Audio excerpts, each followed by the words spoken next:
What is up, math superstars? In this edition of Mr. Peterson Presents, I'm bringing to you all the information you need about volume and surface area. So when we talk about volume and surface area, we're talking about three-dimensional objects. And so in my previous video, we talked about the area and perimeter of two-dimensional objects. These are the two words that we're going to use for three-dimensional objects. So we're going to talk about how to deal with cubes, rectangular prisms, so boxes pretty much. So volume here, this is the measure of units occupied by a solid region. And so our formula, when we talk about the volume, so we're talking about what's on the inside. And so we remember that the area of our two-dimensional object is length times width. Our formula for volume, area covers the inside. Formula is also the inside. So when we do volume, is going to be equal to the length is L times the width is W times the height is H. And so here we're given this example here. We have a rectangular prism. We have a box. And we need to figure out how much we can fit inside this box. And so we're going to use the formula. So we have to figure out the volume is going to be length times width times height. And so here we have to figure out which side is which. And so typically what we have here, this part going right across the bottom, we can say that our length is equal to 7.5 inches. This part right here that matches up with 2 inches is going to be our width. And anything that's going up is going to be our height. So our height is equal to 4 inches. So in the setup, we have our volume. We have our volume being equal to our length is 7.5 times our width is 2 and times our height is 4. So now what we're going to do is we're going to multiply those three numbers together. So we have 7.5 times 2 times 4 gives us 60.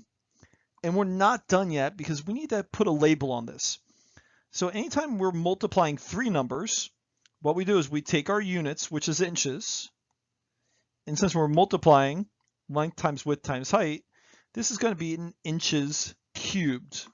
And so in your notes in your classwork, please add the label as well. So not just the number, but add the label inches cubed when we're talking about volume of this object. So let's go ahead and try another example here. So we write out our equation, volume equals length times width times height. And let's go ahead and label our sides here. So our sides that we have, 4 centimeters. So right here, 4 centimeters, that's going to be our length. Our width is 5.1 centimeters. And our height right here is 9 centimeters. We want to get in the habit of labeling our boxes or rectangular prisms because it's going to help us not just in volume, but when we talk about surface area in the equation for it. So we have our volume. Our volume is equal to our length is 4, our width is 5.1, and our height is 9. And so let's go ahead and multiply these numbers together here. So we have 4 times 5.1 times 9 gives us our volume, which is how much we can fit into this rectangular prism, inside this box, inside this aquarium, inside whatever we can put in this is 183.6. And we're not done yet. We got to make sure we add our units. So our units is centimeters. And since we multiplied 3 times, it's going to give us centimeters cubed. So now we're given a problem here. So here's our word problem. Find the volume of the fish tank. So here we have to figure out how much water we can put in this. That is, this fish tank is 8 feet long, 5 feet wide, and is 5.5 feet high. And so we have our volume is going to be equal to length times width times height. So we're going to use our length is 8. So volume is equal to 8 times 5 times 5.5 So when we hit that in the calculator, it gives us our volume is 220. And then we have our units. So our units is in feet here. Feet, and since we multiplied 3 times, would be feet cubed. So now we're switching gears now and talking about surface area. So when we talk about surface area, this is the sum of all of the areas of all the surfaces. When we talk about a box, each box, we call these faces. So each side of the box is called a face, and that contained in a three-dimensional figure or solid. So when we add all these together, we're figuring out that this is called the surface area. So what happens is rectangular prisms are made up with 6 sides or rectangular faces. So the way this works is that when we do our box flat, we see that we have 6 different rectangles. What we do is we find all of the areas for each of these faces, and then we add them together. And so the formula, so you're going to be given the formula for on the quizzes and tests, but we write this as surface area would be equal to, so 2 times length times width. So what we notice here is that if I go and highlight this piece right here is the same as this piece. So we can say that we have 2 of these. So if we did length times width of both of these pieces, we're in good shape. And then we do plus, and then let's go ahead and match up 2 other boxes. So we have this box right here, this side, and this face.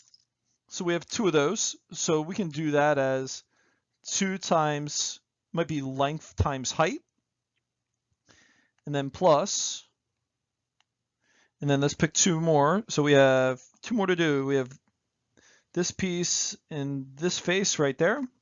So this one will be 2 times width times height. So real fancy formula. We're going to use it here. You're going to be given this, so please refer back to this formula. So when we talk about the rectangular prism and when we label the sides, you're going to be able to fill in some parts here. So let's give this a try now.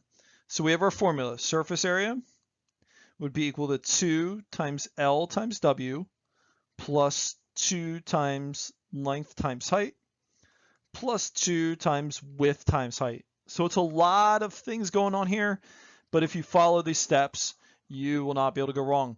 So let's go ahead and label a rectangular prism, just like we did for volume. Let's go and label these sides. So 6 right here is going to be our length. 3 is going to be the width. And our height is going to be 4. So useful information. So let's go ahead and fill in our equation here. So surface area would equal 2 times our length is 6 times our width is 3. So 2 times 6 is 12 times 3. When we do all this math here, comes out to 36 plus, and then let's do 2 times our length is 6 and our height is 4. So 2 times 6 is 12 times 2 is 48 plus, and then we're almost there. You're so close. 2 times our width is 3 and our height is 4. So 2 times 3 is 6 times 4 is 24. So we're so close to being done here. We got some great math going on. Let's go ahead now and finish it off. So our surface area would equal 36 plus 48 plus 24 gives us a grand total of 108. And we have to deal with our label. So our label here, our label is in feet. So let's go ahead and put, so we have 108 feet. And since we did length times width, just like in area, how our area was in the units squared, this is also going to be squared. So this gives us, our answer is 108 feet squared. And so some of you might say, well, I did my math right. Why do I need the label? The label is important because we don't know if we're talking about inches or feet or miles, whatever we're dealing with. We need to make sure that we add the label for accuracy. So now we're given this example here. So let's go ahead and write out our equation. 2 times length times width plus 2 times length times height plus 2 times width times height. And let's go ahead and label our sides here. And so super duper important. Let's go ahead and do this. So here we have, a length right here. So let's label that side as our length of 5. Our width is this piece right here. So it's not labeled, but we know that's actually congruent to 4 centimeters. So that's our width.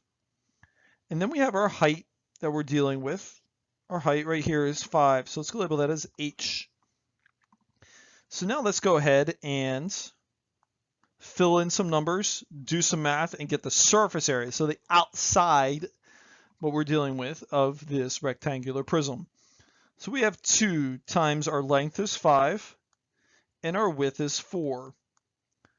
So surface area equals, so 2 times 5 is 10, times 4 is 40. And let's keep on going. So we have 2 times length times height next.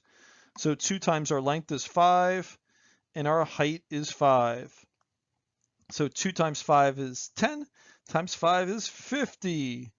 We're so close. Let's do a third one here. So we have 2 times our width is 4, and our height is 5. So 2 times 4 is 8, times 5 is 40. So we're so close. We got some great math going on. We figured out some great things going on here. So we're close. All we got to do is add these 3 numbers together now. So 40 plus 50 is 90. Plus 40 gives us our surface area of 130. And remember, we're not done yet. So we have our label as centimeters.